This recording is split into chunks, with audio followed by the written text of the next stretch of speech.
Bu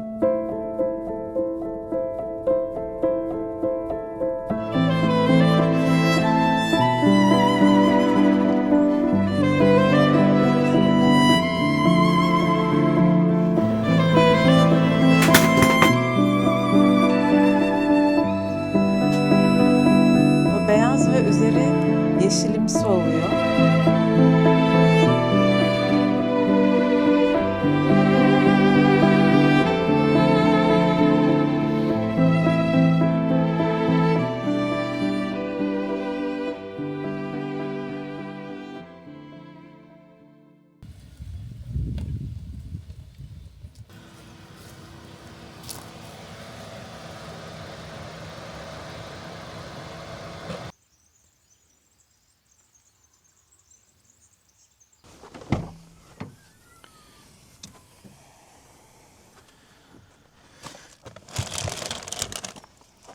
Onu ver öne koyayım.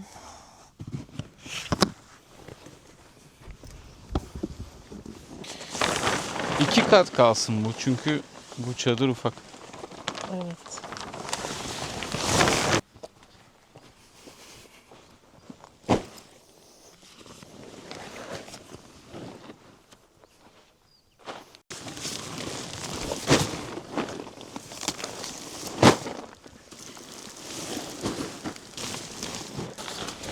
Önü neresi? Kesin yanlış orası. Ha? Orası tabii ki. Evet burası. Bu hayatın dinamikleri böyledir. Çevir. En azından bunu çevirmek kolay. Evet. Küçük çadır bazen de konfor.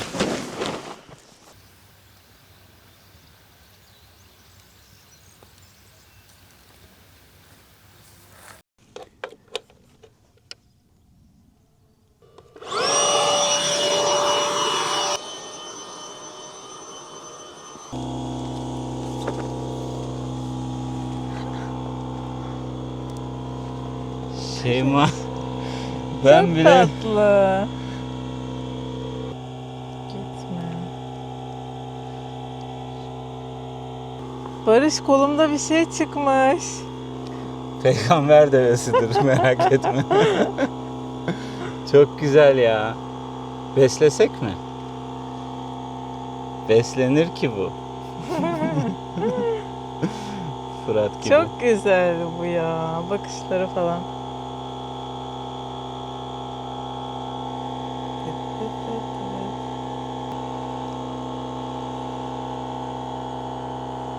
Bak.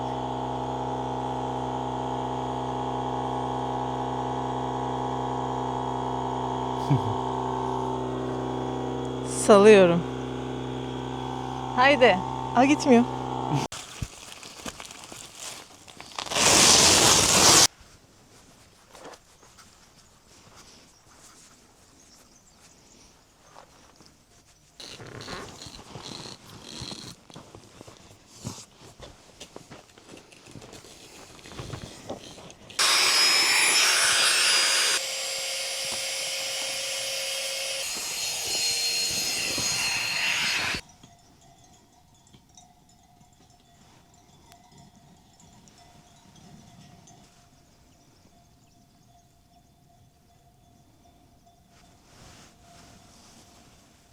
Bunlar çok tatlı, yavrusuyla gidiyor.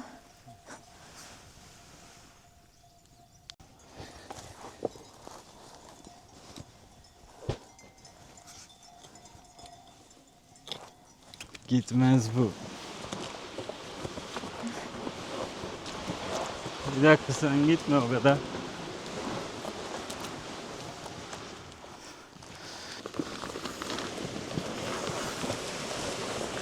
Tamam sen hareket et. Sen git. Sen git. Tamam. Daha düz oldu böyle. Evet.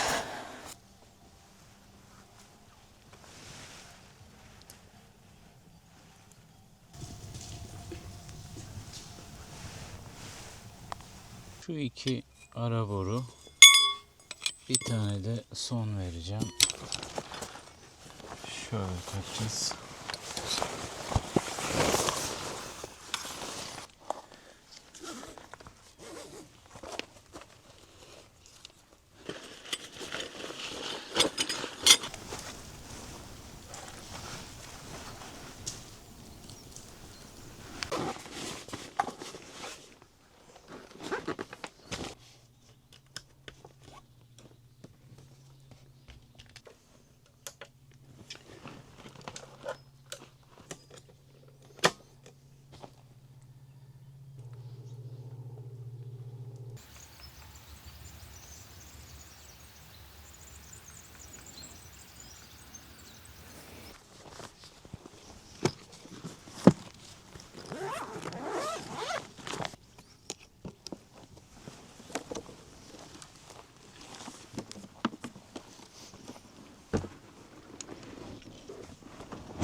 Bugün hiç tavsiye etmeyeceğim bir kurulum yapıyorum. Bir 45 dirsek almıştık.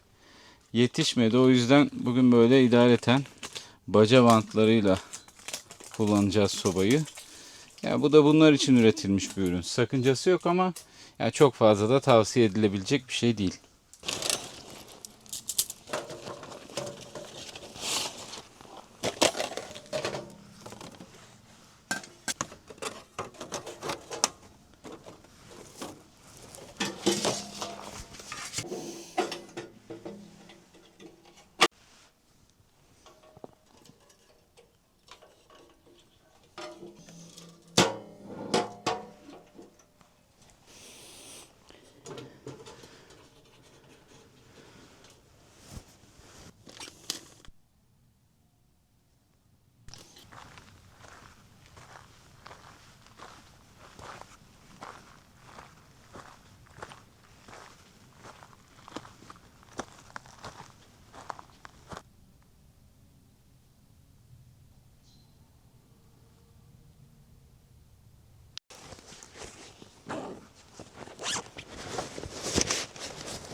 Ne güzel bak, çiğdemler açmış.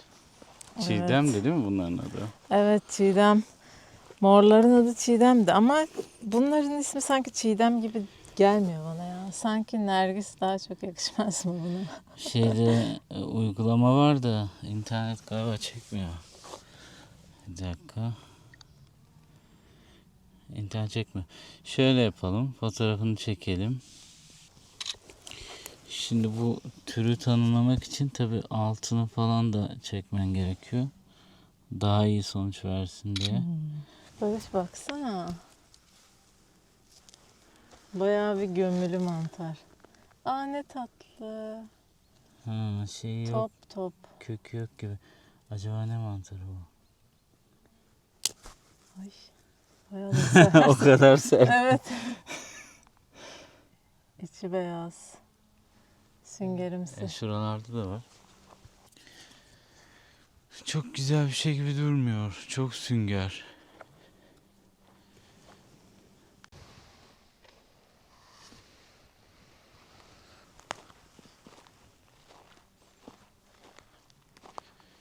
Şeyma, şu ağaca bak nasıl devrilmiş. Şuna bak ya, nasıl devrilmiş. Vallahi çok fena Barış ya. Yani bu işte kampçıların korkulu rüyası herhalde. Evet.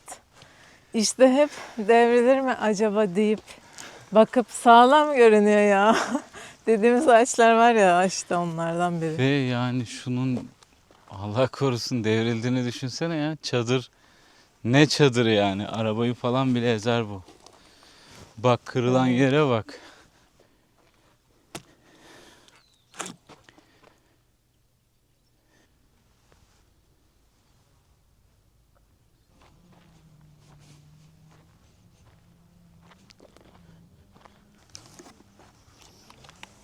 Bak, kızılçam denilen çam işte.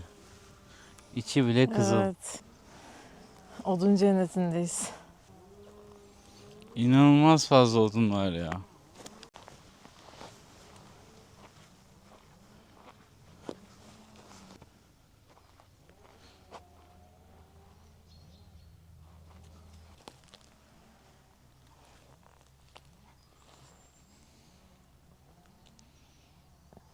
Köy göçüren değil mi o? Yumurta var mı altında? Yok. Ha, değil. Üstü zaten beyaz. Evet, yumurta yok. Şurada da var. Bu büyük ihtimalle o mantarın açılmış hali. Evet. Köy göçüren falan değil tabii bu. Kitaptan bakarız ama bu tarz çok mantar var. Evet.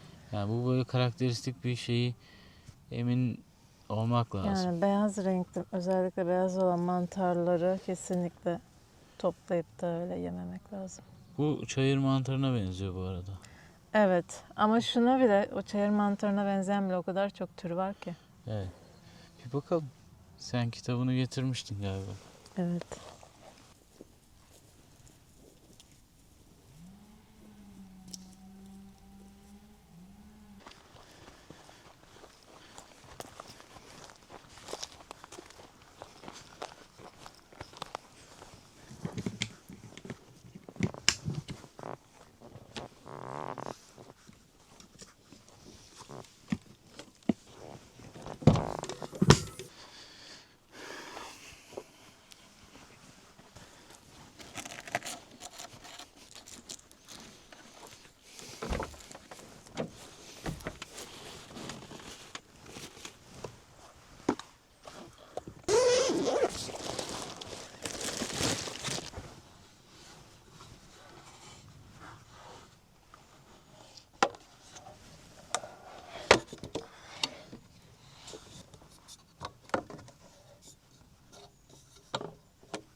İş bitmez. Kahve içiyor musun? Çok iyi olur. Bir mola vermiş oluruz. Bugün niye iş bitmedi ya? Bilmiyorum Barış. Bazen bitmiyor gerçekten.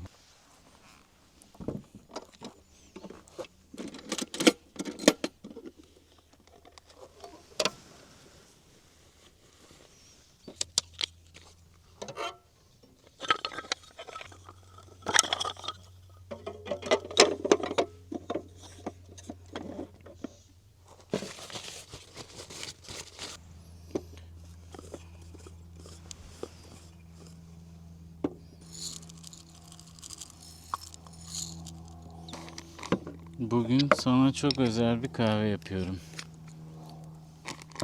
Allah'ım. Nesi özeldi? Neymiş? Hiç merak etmedim.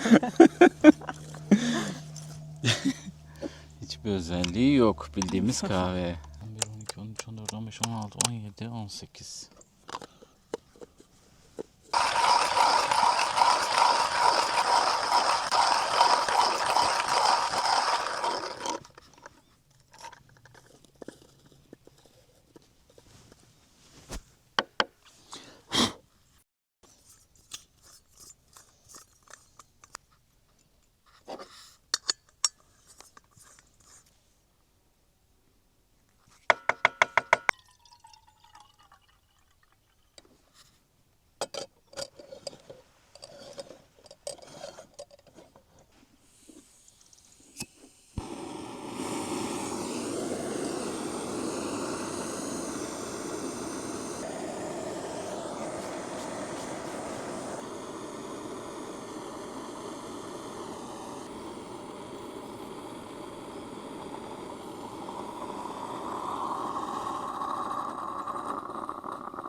Akşam oldu, daha yeni iş bitti. Evet. Çok da güzel sessizlik var şu an.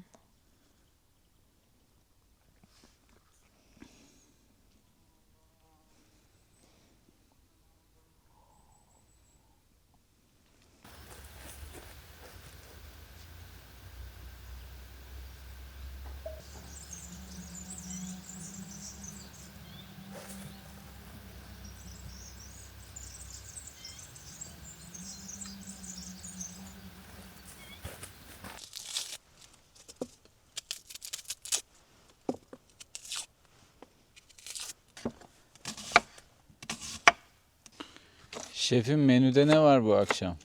Sloppy Joe. Sloppy Joe. Evet. Çok severiz. İlk defa yiyeceğim.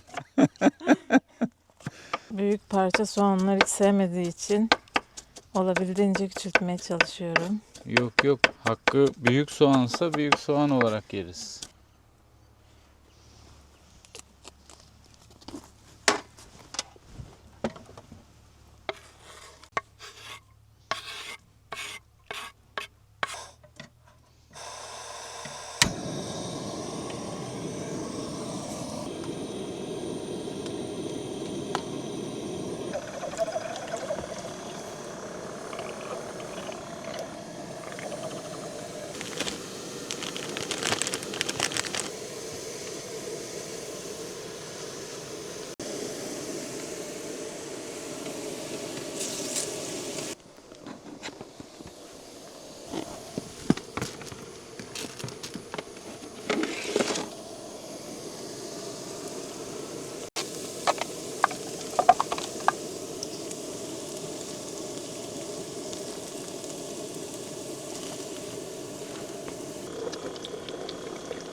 Ne zaman yiyoruz inşallah?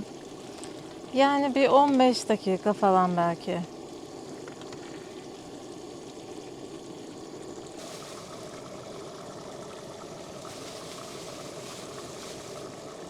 O ne döktün?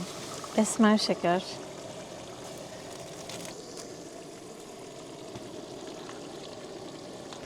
Şimdi birçok tarif var. Hepsi birbirinden farklı. Ben bizim damak tadımıza en çok uyacak şekilde. Yorumladım diyorsun şef. Evet, hepsini birleştirdim.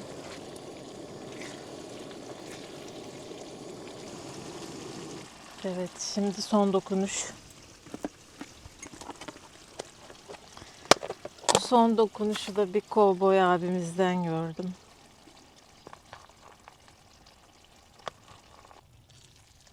Bu peynir bir bağlayıcılık sağlıyor.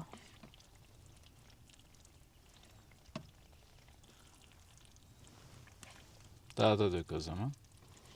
Biraz da üstüne dökeceğim. Ekmeklerin üstüne. Var ya öyle acıktım ki. Löp. Evet, şimdi bunu kenara alıp ekmeklerimizi kızartacağım.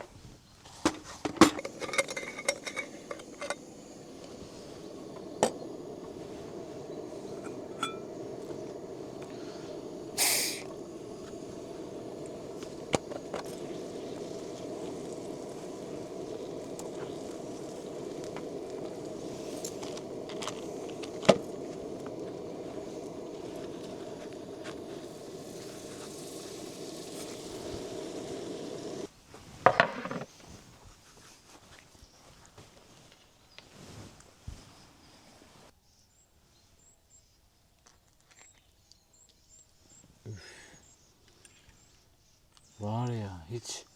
Yani ben bunu tarafsız yorumlayamayacağım ki şimdi. Çok açım yani. Ve çok da güzel kokuyor.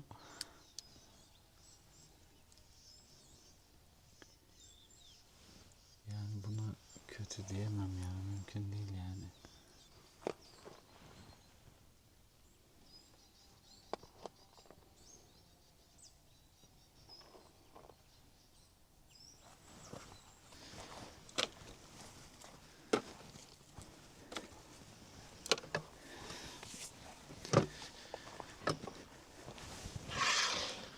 Buyurun. Şu ıslak mendili getireyim. Sanırım ihtiyaç olacak. Gerçi peynir dediğin gibi biraz böyle tutmuş sanki. Evet evet, o çok iyi bir dokunuş ya. Ama buna yine de şöyle bir kese kağıdı veya eldiven sanki iyi olur.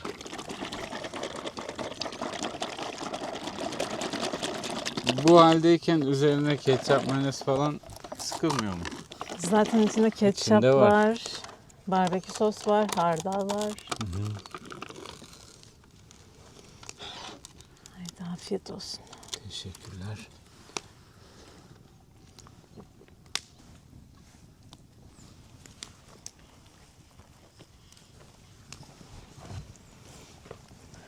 Güzel mi? Yemin ediyorum çok güzel. Valla yani. normal burger gibi oldu ya.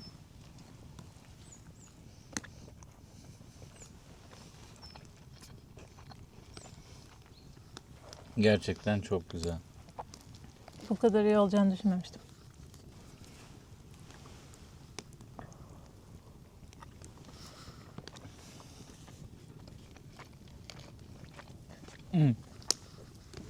Tıpatıp İkizler filminde vardı ya bu yemek. Evet. Ya her izlediğimde çocukken çok özeniyordum ya, nasıl bir şey acaba diye. Oradaki kız da böyle bütün her yerine bulaştırarak yiyordu, hatırlıyor musun? Hı hı.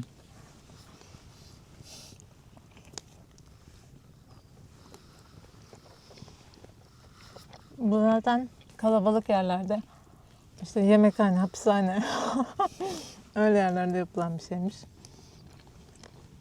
Çünkü içi kişi özel değil, toplu yapılan. Evet, hem ekonomik hem pratik.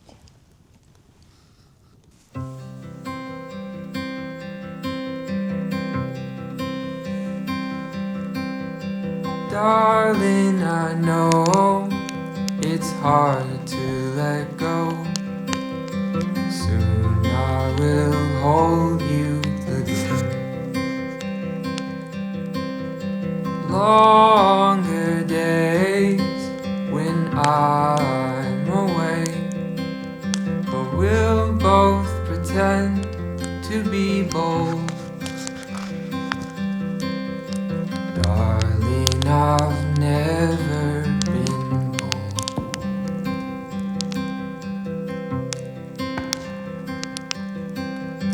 Flowers you brought my stomach in knots. You never seem to be scared. My heart's on pause whenever you're gone. But one day we'll go anywhere. Darling, I've never been there.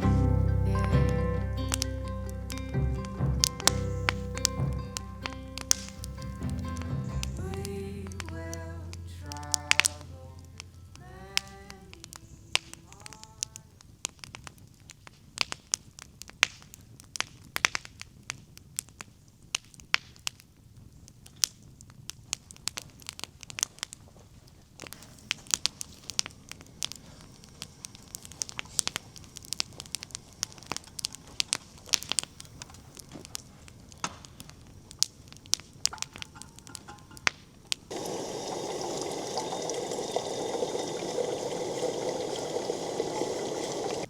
Hava güzel ya.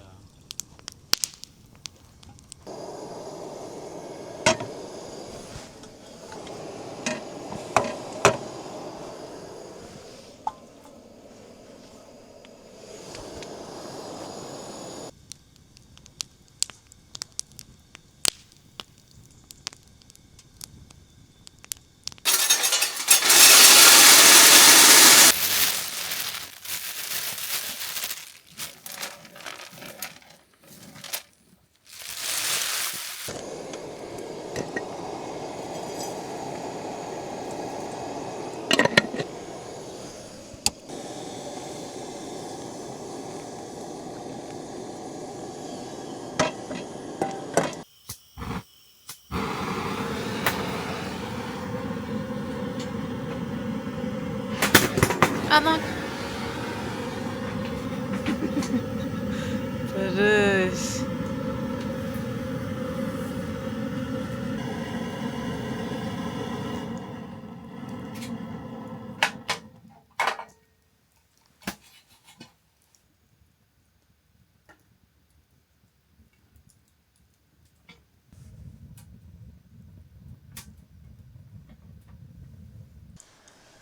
Bak şimdi şu çayır mantarı dediğimiz çayır mantarına benzer bir mantar. Altı kahverengi.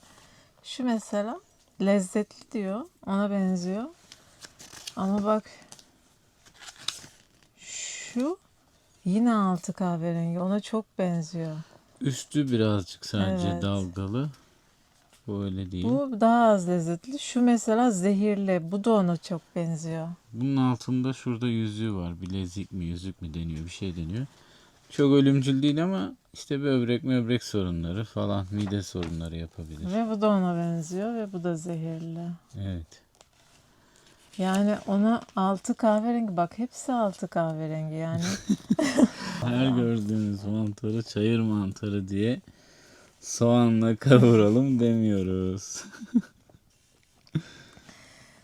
Yani bizim artık öğrendiğimiz ve toplarken çok emin olduğumuz birkaç mantar var. Bunlar işte kanlıca mantarı ve bolet türleri. Onlardan çok eminiz ve risk yok gibi bir şey. Onların dışındaki hiçbir mantarı toplamıyoruz ve yemiyoruz. Size de bunu tavsiye ederiz. Ya zaten bak, kanlıca, kuzu göbeği, boletler. Yani bunları bil, bunları Evet. topla yetiyor Evet, zaten. zaten en güzeli de o yani. Bir Sezar bulamadık. Evet. Şunları çok merak ediyorum. Borazan mantarı. Bu da karıştırılması çok zor yani. Çok Evet. ayırt edici bir tür. Evet. O da risksiz ama hiç görmedik ondan. Köy göçüren mi? Üstü yeşil. Amanita paloides. İşte bak bunu çek. Bir mantar meraklı insanın bilmesi gereken ilk mantar. Önce yenilecek mantarı değil, sizi öldürecek mantarı tanıyın diyor. Evet. Yani bu beyaz ve üzeri yeşilimsi oluyor. Tabii bu yeşil renk küçükken daha belirgin oluyor ama mantar büyüdükçe o yeşillik biraz daha beyaza dönebiliyor. Şey var değil mi? Yumurtası var. Ha, evet, altında da şöyle yumurtası oluyor. Toprağın içinde oluyor o yumurta. Hı hı. Bu arada bunun bir de kırmızısı var. Sadece kıpkırmızı. Onun da yumurtası var. O da muhteşem Sezar mantarı. Evet. Şu değil ama. Onun zaten üstü turuncu oluyor. Ya Evet. üstü beyaz mantarların hepsinden uzak durmak lazım.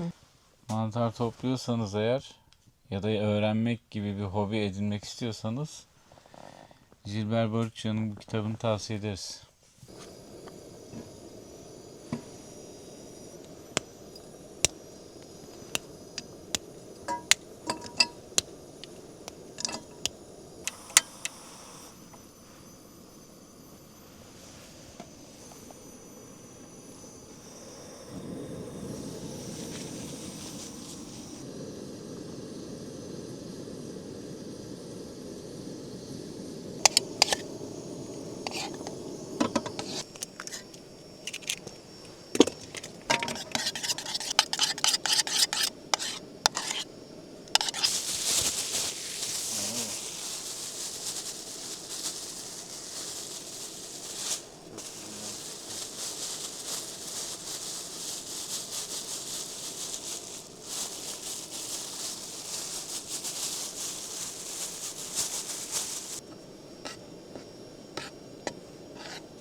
İrtifa kalk.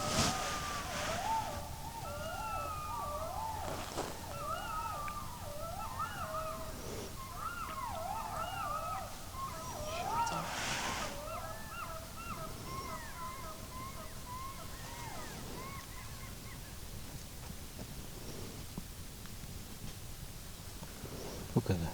Bir daha da hiç Evet. yapamayacaklar. Çoban ne diyordu? Bir şey geliyor diyordu. İnekler gelir korkmayın. Ya inek ne alaka?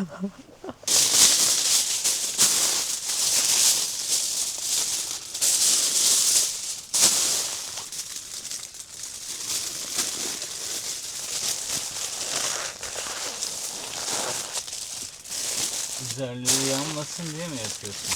Evet. Isı direkt üstten geliyor çünkü.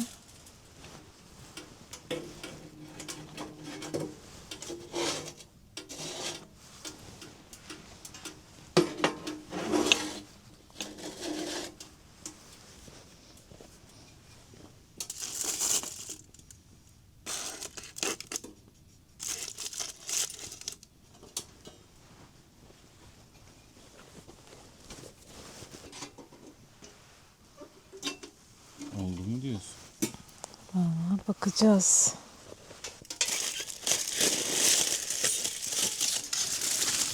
Oo.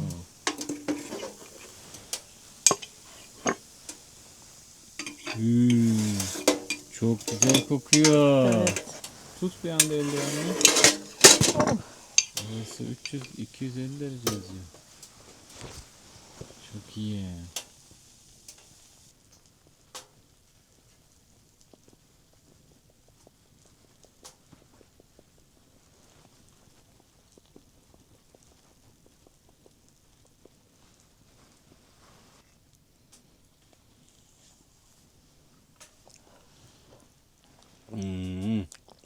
Çok güzel olmuş.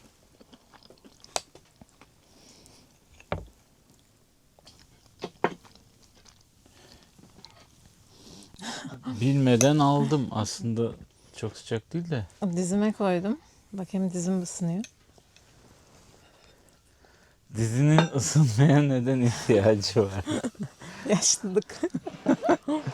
Çay gidiyor vallahi.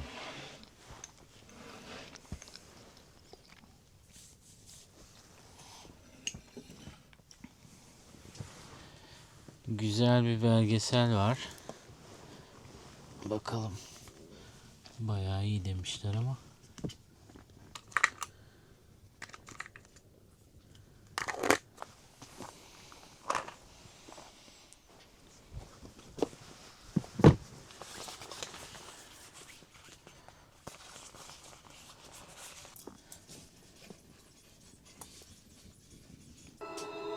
Nedir bu? Bir aile ormanda kayboluyor baby. Ha, belgesel demiştin. Belgesel zaten. Gerçek mi? Evet, gerçek. Ha. 2022'de mi ne?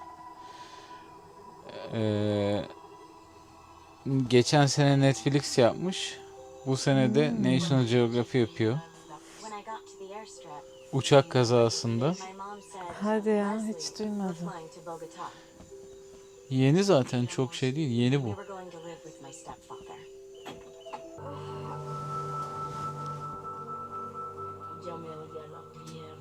leg hurt really bad. The seat had collapsed, and my shoe was stuck. I told him to stop. Grandma taught us that whenever you're in the jungle,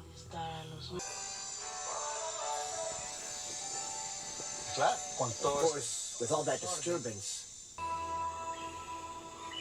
I was looking for a river so we could have water. Acayip.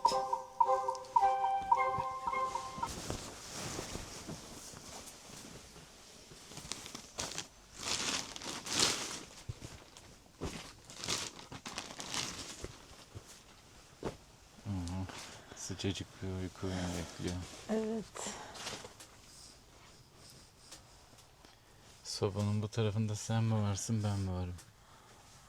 Fark etmez ya, hava o kadar soğuk değil. Sen de yatabilirsin. Sen yat hadi, ben çok sıcaklarım şimdi. Arabadan gelecek bir şey var mı? Yok. O zaman şu şeyi söndüreyim, ateşi dışarıdaki.